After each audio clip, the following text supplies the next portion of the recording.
Hello everyone and welcome to my channelโลกกลม and this playlist my Buddhist Journey, where I would like to take you with me on my journey to Nirvana.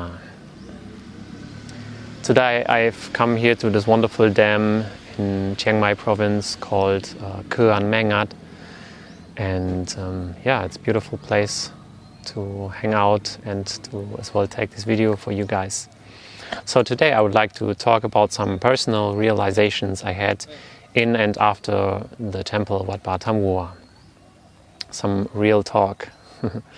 So since in the last two videos, if you've not seen them yet, please check them out here. I've been talking about quite a few Buddhist ideas and philosophy and some Buddhist practice you can see in the first two videos. Today I would like to be more personal and talk about some personal realizations I had in the time and also in the time after. So now, after 6 weeks that I already left the temple. So sharing Buddhist ideas to the world is definitely one very important part of my channel. However, in this playlist called My Buddhist Journey, I would like to be also more personal and talk about all of my problems, challenges, fears, hindrances, desires, everything that comes up in my practice, in my journey, and share it with you. And I'd like to do this out of two reasons, which I would like to share with you now.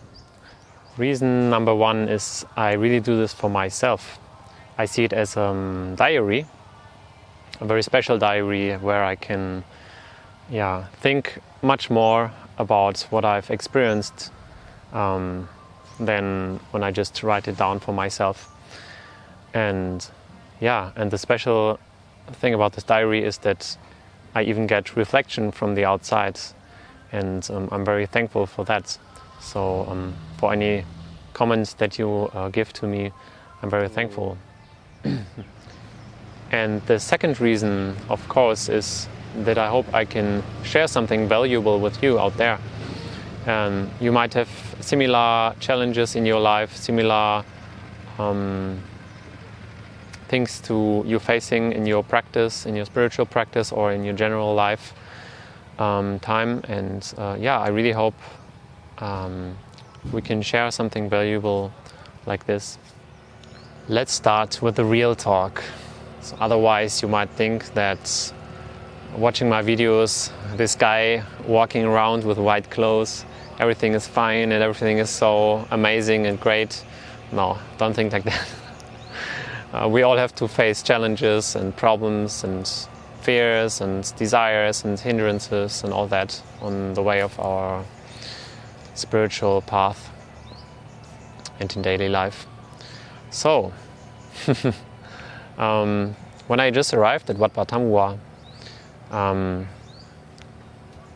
everything seemed to be fine when I started meditating the first 1-2 days, sitting on the ground, no problem. And then slowly I had more and more back pain here in my upper back. And after 2 weeks it was so bad that I really couldn't focus on the meditation anymore, and I was really frustrated by it. And so that's number one. Number two is the food in the monastery was not always good for me, since they eat a lot of white rice there, no full grain rice, which is hard for my stomach to digest. And I always get a very big stomach from it, a very big belly. A lot of air gets produced in my belly somehow. These are basically the two things that happened for me in the temple, which made it really hard for me to focus on the meditation, because also with this big belly, which is like creating a huge pressure inside of my belly, I'm also not able, well, it's maybe the wrong word, but it really makes it harder for me to breathe deeply and to then relax into the meditation. But luckily, already after a few days in the temple, I got to know a yoga teacher who also came to practice there. Hello, Lucia from Czech Republic, and and I saw she had an amazing, very straight back when she was sitting in meditation. She didn't have any problem, and she was helping some people who also had pain in their backs to overcome those problems. And I then got inspired to practice yoga in every morning. So when I woke up before I went to the Dharma hall, I practiced some yoga for myself, and I did some special physiotherapy movements to strengthen my muscles here in the back. And indeed, after 2 days, I had less pain in my back. But eventually, these practices, which I continued to do every morning, could not get rid of my problem. Finally, after I left the temple, after 17 days, when I went to Chiang Mai, and I entered some wonderful yoga, free yoga in the park in Chiang Mai, which happens every morning at 9 a.m. For free. And I met there another yoga teacher who gave me some really so wonderful insights about my body, which basically is that I have what they call sciatica, which is like some nerve going through all the way through my left leg to my spine to the right side of the shoulder. And because the interesting thing is I met another woman, a German woman in the temple, who has exactly the same thing like me. So there were so many signs for me to check what's going on, and I'm thankful to get this insight. I got this realization in the temple, which now after the temple I have to work on it. So then I met this yoga teacher in the park in Chiang Mai, and she advised me to actually strengthen my core, the core of my body. So which is basically the left side of my hips and the right side, but especially the left side. And so this is basically now my daily practice, to every morning do my yoga practice, and then especially strengthening these muscles. Then luckily I met another, interestingly, another German man in the temple, and he actually is an acupuncturist. So he learned acupuncture professionally in China, and he advised me to strengthen the muscles of my belly.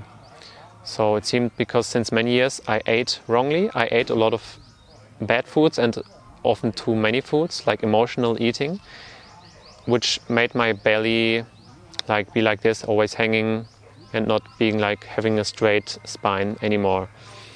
And eventually this might have led to my whole body issue, which I have. So to make it short, I realized that I need really this strong body, physical body, the muscles working together in a good way, and having a straight spine to be able to have a good Buddhist practice as well. So I see it now as my foundation to work on it. So this number one, I found the yoga practice, because the yoga practice is not just strengthening these muscles, but at the same time making my whole body more flexible. And this really helps as well when being in sitting meditation, to have less pain, and to be actually able to really have a straight back while sitting. In Wat Pa Tam Wua we didn't even meditate a lot. We meditated maybe 2 hours of sitting per day and another 2 hours of walking per day. And in other places you meditate 8 to 10 or even more hours per day. And then imagining with these body problems, with these body issues, it is really a big hindrance. So that's why I really focus on the practice now, to strengthen the core of my body, the muscles. And so I really appreciate yoga as well. And even the 2 monks in Wat Pa Tam Wua, one Thai and one American monk, also advised us to practice yoga on a daily basis. They also do it by themselves to counter act the meditation practice to because the meditation can be very, very one-sided in your postures, and it really helps to have something to counter that. So you might imagine what comes next. Number one, to have some exercise to take care of your muscles, to strengthen your body that way. And number two, of course, to eat the right foods. And also to eat at the right time is very important. So in the temple we don't eat after lunchtime. And now in the last 6 weeks that I've left the temple, I really experienced a lot of eating at the wrong time, which really makes it hard to meditate in the evening, and even in the morning if you eat too much and you're, especially in my case, because my belly is not healthy, that I will have this big pressure when I eat in the evening, especially when I eat heavy foods. So if I eat just some fruits in the evening, I will be rather fine. So still experimenting with this, how to find the right foods for me and to eat at what time. I think it is really important to focus on curing our bodies as much as we can to make it more pure and therefore also more receptive for our spiritual practice. But also on the other side, we shouldn't be too focused on the body and shouldn't be too critical about our bodies and should also not wait for the spiritual practice to come and like not waiting to cure the body fully until we finally start with our spiritual practice. This will also be a waste of time and the wrong understanding as well, because mind and body always work together. So if I strengthen my mind, if I have better mindsets, I can also help to cure my body. For example, if I realize when I really eat by myself, in the temple, for example, I eat in silence, and then I always speak a prayer before I start to eat. It really helps me to digest the food better. So, yeah, this is it, the real talk for today. I hope you could gain something out of it, and yeah, I'm happy to share my personal issues with you, and I hope you kind of find it interesting as well, and maybe find something out of this for yourself. And yeah, if you have any recommendation for me, you're always welcome to leave a comment. And yeah, then I'd like to say, see you in the next episode of my Buddhist journey and this channel โลกกลม Thank you very much. สวัสดีครับ